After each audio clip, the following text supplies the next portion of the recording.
ઘરમાં અશ્વ અને ગાય, એટલે આ બે જાનવરોની પગની ખરી તમારા જમીન ઉપર પડે તો એક પ્રકારની ઓરાના આધ્યાત્મિક ક્ષેત્ર બને.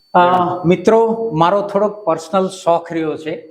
હું કાઠિયાવાડી મારવાડી અશ્વપાલક મંડળી છે, જેમાં અમરેલીના ધારી તાલુકાના ગઢિયા ગામના આરડી ઝાલા સાહેબ જે મારા ગુરુ ગણી શકાય, એવી જ રીતે મારા ભુવનેશ્વરી પીઠ ગોંડલ ભુવનેશ્વરી આચાર્ય ઘનશ્યામજી મહારાજ પણ મારા ગુરુ ગણી શકાય. અમે રાજગુરુ બ્રાહ્મણ છીએ, કાઠી દરબારના ગૌર છીએ, એટલે અમને ઘોડા પ્રત્યે મને ઋણાનુબંધ એક બ્લડ્સ ના જીન્સને કારણે આવ્યું છે. મારી આગળ પ્યોર કાઠિયાવાડી બ્રીડ છે અને ગોપી નામ છે. અને એનું તમે ચાંઠું જુઓ, એની કાનહોરી જુઓ, એના પગ ધોયેલા જો, ટપ ટપ, તમે એની સાયન્સ જુઓ. આ હોર્સ પાવર છે, તાકાત છે, એચપી આપણે કોઈ પણ માપીએ હોર્સ પાવર.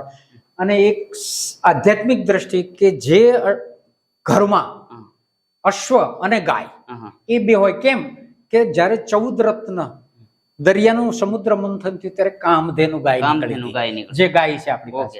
એવી જ રીતે રાજગુપ્ત નામના અશ્વ હતા. તો અશ્વને ત્યારે પાંખો હતી, કાળક્રમે પાંખો ઘસાઈ ગઈ અને અશ્વ રહ્યો. એટલે આ બે જાનવરોની પગની ખરી તમારા જમીન ઉપર પડે તો એક પ્રકારની ઓરાના આધ્યાત્મિક ક્ષેત્ર બને. એ તમને ઘણા પ્રકારના સાયન્ટિફિક વેવ્સ આપે, ઓરા આપે. તો તમે આ બંને જાનવરો, અત્યારે આ રાખવું બહુ અઘરું છે. આનો ખોરાક ચણા છે, બાજરી છે, રચકો છે, લીલી મકાઈ છે, ઝીણી પાતળી કડપ છે, એ બધું એનો ખોરાક છે. પણ મારો શોખ રહ્યો છે ને બીજી વિશેષતા, આઈ એમ રનિંગ 63 પૂરા થયા 64. સવારના 5 થી રાત્રિના 1 વાગ્યા સુધી કામ કરું છું. મારા શોખથી મને રાઇડિંગ પણ સારું ભાવે છે.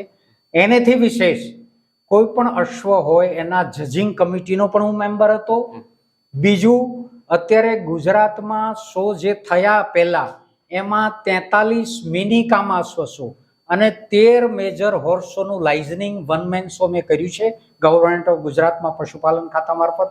એનેથી વિશેષ ગાંધીનગર ખાતે ગુજરાતના પનોતા પુત્ર અને અત્યારે ભારતના યશસ્વી વડાપ્રધાન નરેન્દ્રભાઈ મોદી સાહેબ જે છે, એમને ઘોડા ઉપર બેસવા માટે મને તક મળી હતી ને મેં એનું આખું લાઇઝનિંગ કર્યું અને એમને ઘોડા ઉપર બેસાડે.